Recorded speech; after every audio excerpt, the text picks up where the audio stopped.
اگه کبدت چربه بشین پای این ویدیو و تا آخر ببین، چون مواردی که میخوام بهت بگم خیلی بهت کمک میکنه که حال کبدتو خوب کنی. در کنار داروهایی که استفاده میکنی و اکثرا گیاهیان، میتونی در طی 40 روز مشکل کبدتو برطرف کنی. اما عادت‌هایی که باعث میشه کبدت چرب بشه، این عادت‌ها رو دیگه انجام نده و کمک کن به حال کبدت. اصلا لازمه که حال کبد خوب بشه؟ بله، اگه بگیم بدن ما یک کارخانه است، کبد حکم اون دستگاه رو داره که ورودی خوب بگیره، خروجی خیلی خوبی هم میده. ولی اگه ورودی خوبی بگیره اما دستگاهش درست کار نکنه، مطمئنا خروجی خوبی نمیده. پس لازمه که حال کبدمون خیلی خیلی خوب بشه. اما عواملی که باعث میشه کبد چرب بشه، اولیش مصرف بیش از اندازه الکل که اصلا به اون کاری نداریم، چون اگر بیش از اندازه استفاده بشه درمان نخواهد داشت.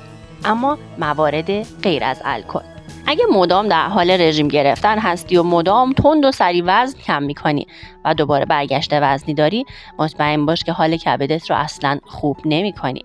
میدونی چرا؟ چون توی اکثر رژیم‌های غذایی استفاده از خیار، کاهو، سالاد، ترشیجات، ماست به اندازه‌ای هستش که میتونه به کاهش وزنت کمک کنه.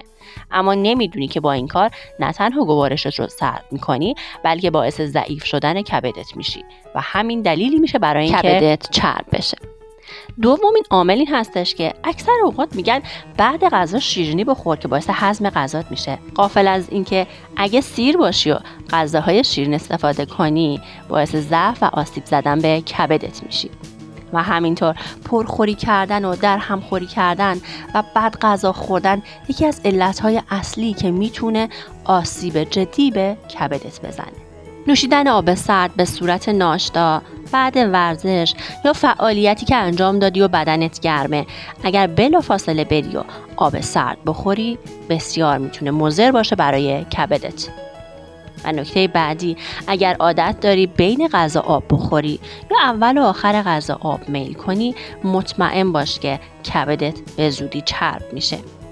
و نکته مهمتر این که آبی که حاوی یخه بهتر اصلا کنار بذاری، مخصوصا اگر الان درگیر کبد چربی.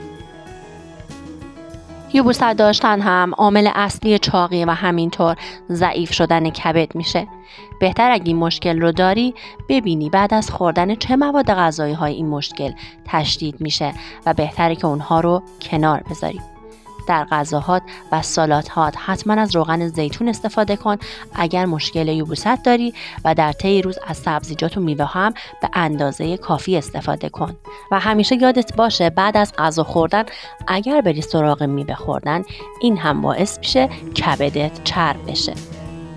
اما علائمی که میتونه بگه کبدت چربه: خارش پوستی، درد در ناحیه سمت راست زیر سینه، زردی چشم ها و همینطور زردی پوست، ریزش مو که بیشتر به خاطر دفع نشدن سموم از بدن هستش، تلخی دهان که وقتی صبحها از خواب بلند میشی این قضیه تشدید میشه، استرس ها و خشم عصبانیت های زیادت و لکه های پوستی که با هیچ کرمی و هیچ لیزری از بین نمیره و اگر انجام بدی دوباره برمیگرده. اگر آرامش نداری و همیشه در استرس هستی، بدون اگر مواد غذایی هایم که استفاده میکنی سالم باشه، خودتو مستعد بیماری های کبدی میکنی. اما یکی دیگه از علائمی که ثابت میکنه شما کبدتون چربه، اگر بعد از حمام 2 ساعت بعد از حمام به لاله گوشتون دست بزنید و چربی رو احساس کنید، مطمئن باشید که کبدتون چربه. اگر این علامت ها رو داشتید اصلا نگران نباشید، به خاطر اینکه میخوام راهکارهایی رو بهتون بدم که کمک میکنه به درمان کبد چربتون. خوشبختانه کبد تنها عضوی هستش که میتونه اگر بهش زمان بدید و مراقبت های لازم رو داشته باشید خودش رو ترمیم کنه. پس نیاز داریم 40 روز تا 60 روز یه سری از مراعات های غذایی رو با هم دیگه داشته باشیم. اول اینکه بهتر هستش که تا 2 هفته فراورده های حیوانی استفاده نکنید. غذاهای غالب ما سبزیجات باشه، حبوبات باشه تا کمک کنه حجم کاری که کبد قرار انجام بده رو یه مقدار کاهش بدیم. خوردن غذاهایی که گرمای زیادی به بدن میدن مثل ادویه‌هایی مثل فلفل بهتره کاهش پیدا کنه. خنکی ها برای کبد خیلی عالی هستن. میتونید از کاسنی، آلبالو، زرشک، جو و تمام مواد غذایی هایی که مقداری ترشی درش هست استفاده کنید، مثل رب انار، آب انار، آلوچه، رب آلوچه. و یکی از بهترین رژیم ها برای پاکسازی کبد رژیم انار هستش.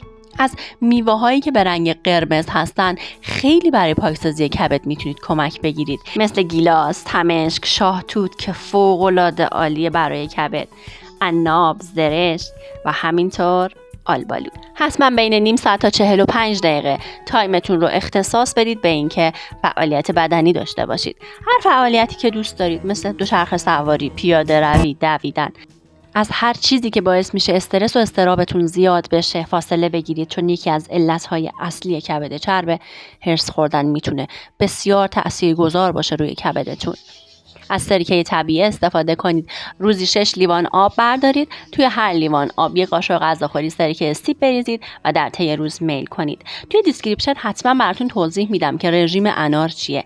اگر گرید 1، 2 یا 3 دارید حتما از این رژیم استفاده کنید که فوق العاده کمکتون میکنه کبدتون رو پاکسازی کنه.